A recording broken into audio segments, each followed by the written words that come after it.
VVU manake ni virusi vya ukimwi. Na ukimwi kama ukimwi ni upungufu wa kinga mwilini. Upungufu wa kinga mwilini. Kwa hiyo mtu anaweza kawa na VVU manake ana maambukizi ya virusi mwilini mwake, lakini akawa hana upungufu wa kinga.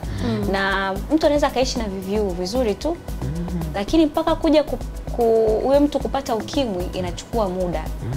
Kwa mfano mtu ambaye amepata maambukizi ana VVU alafu akawa anatumia zile dawa za ARV za kufubaza hivi virusi, hataweza kufika kwenye ukimwi.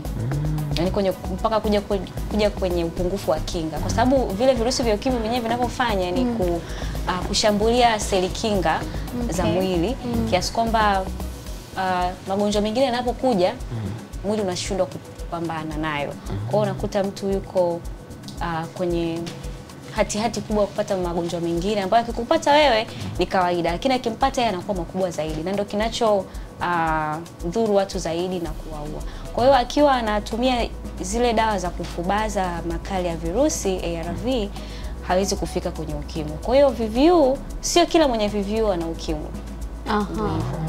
Okay.